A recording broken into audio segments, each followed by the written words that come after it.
Weird. I'm going to talk to George T. Murdoch today. A lot of people, when you hear that name, you'll be like, "Who is that?" That is me. That is my government name. Is George T. Murdoch. And before that, it was George T. Clements Jr. And I guess the best way to get into that is what was all the name changes? I guess that would be the first thing that people want to know why I've changed my name so much.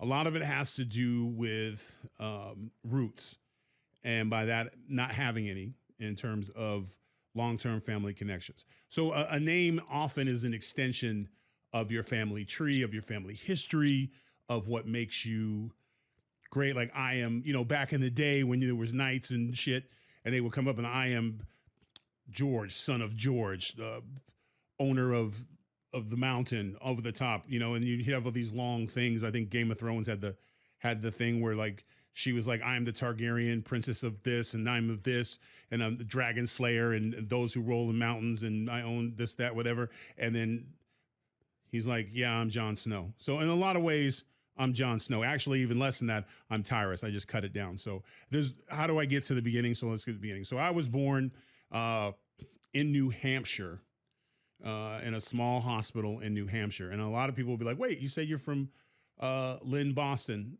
originally, Massachusetts. This is true. So for those of you who read my first book, Just Tyrus, I talked about it, that I was born in New Hampshire because I had to be born in New Hampshire. In Boston at the time, Massachusetts, there was a statutory rape law, and my parents were both underage, but my biological father was 19, and my mother had just turned 16 right before I was going to be born. So she was 15 when she was given the gift that is me. So in the state of Massachusetts, what they would do is they would wait till you're in the hospital. And when you had a baby, that is the first name of the baby is evidence. So then you have a 19-year-old with a baby with a 15-year-old. That 19-year-old, his ass is going to jail.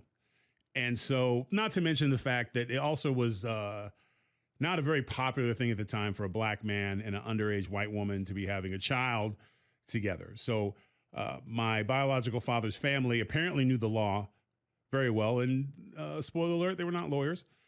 So they found through a friend or whatever that they could get married in New Hampshire and have me in New Hampshire, and no criminal charges would be pressed upon my biological father.